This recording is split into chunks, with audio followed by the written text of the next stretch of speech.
যে দাওয়াতটা না জায়েজ ওই দাওয়াতও খাওয়া যাবে না। যে দাওয়াতে না জায়েজ কাম হচ্ছে ওই দাওয়াতও খাওয়া যাবে না। বিয়েতে পণ লিয়েছে ওই দাওয়াতও খাওয়া যাবে না, ওই বিয়ে খাওয়া যাবে না।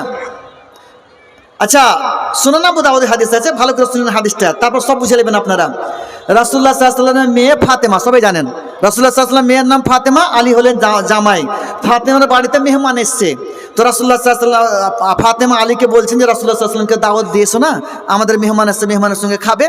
দাওয়াত দিয়ে এসছে, রাসূলুল্লাহ সাল্লাল্লাহু আলাইহি ওয়াসাল্লাম এলেন, এসে দরজাতে এইভাবে টুকি মেরে দেখেছে, তো ঘরের এক কোণাতে সবুজ কাপড় দিয়ে ঘেরে দিয়েছে। ওটাই রাসূলুল্লাহ সাল্লাল্লাহু আলাইহি ওয়াসাল্লামের লেগে বড় গুনাহ হয়ে গেল। দরজা থেকে ঘুরে চলে গেলেন।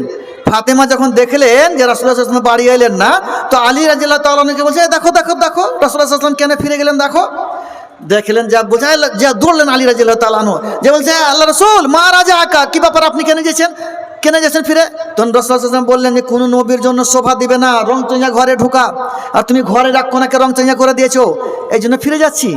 রাসূলুল্লাহ সাল্লাল্লাহু আলাইহি ওয়াসাল্লাম ওনার মেয়ের বাড়ির দাওয়াত খেলেন না, সামান্য না জায়েজ কাম, ওনার জন্য না জায়েজ, সামান্য ঘরের এক কোণাকে তখন ঘেরে দিত সবুজ কাপড় দিয়া, কোনো মেহমান এলে ওটাই না জায়েজ হয়ে গেল, আর দাওয়াত খেলেন না।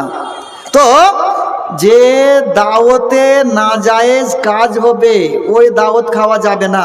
পণের লেনদেন হয়েছে ওই দাওয়াত খাওয়া যাবে না।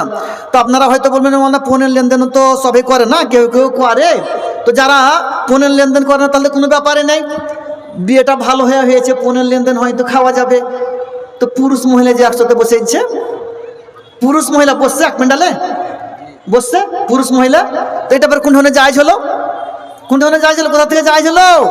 একই প্যান্ডালে, আর প্যান্ডাল তো প্যান্ডাল, একই চেয়ারে, এদিকে পুরুষ এদিকে মহিলা, ওদিকে পুরুষ এদিকে মহিলা বসে গেছে। আপ খাইবেন না, দেখবেন কি করবেন না, এটা না জায়েজ। এইরকম যদি কোনো প্যান্ডালে খাওয়ায়, পুরুষ মহিলাকে এক প্যান্ডালে খাওয়াই, তো ফিরে চলে যেতে হবে, ফিরে চলে খাওয়া যাবে না ওরকম দাওয়াত। প্যান্ডাল করেন, প্যান্ডাল করা না জায়েজ নয়।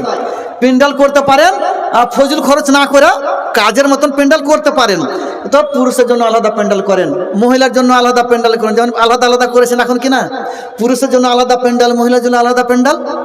তো পুরুষের একটা প্যান্ডাল হয়ে গেল, মহিলার আলাদা প্যান্ডাল হয়ে গেল। একই প্যান্ডালে পুরুষ মহিলাকে খাওয়ানো এটা হারাম। এখন তো আমার মা বোনেরা এক প্যান্ডালে খেতে পেলে এসে সবাই হুঁড়িয়া ঢুকে গেছে, হুঁড়িয়া ঢুকে গেছে, চাষাড়ি ভাষাগুলো বলছে, বুঝতে পারলেন, হুঁড়িয়া ঢুকে যাচ্ছে একবারে। কিন্তু আগা যুগে আমার বয়স্ক বাবাজিরা আছে, তো আমরাও দেখেছি ছোটতে বিয়েতে তখন নামতে খাওয়াইতো, চেয়ার টেবিল ছিল না, নামতে খাওয়াইছে, কোন মহিলাকে বসিয়ে দিয়েছে, পুরুষ চলে গেছে গামলা লিয়া বালতি লিয়া খাবে লেগে, পুরুষ চলে গেছে, তো মহিলারা উঠে চলে গেছে, এ পুরুষের হাতে খাবো না। মনে হচ্ছে আপনাদের কেউ মনে হচ্ছে মহিলারা আগে বলতো যে পুরুষের হাতে খাবো না, বলতো কিনা?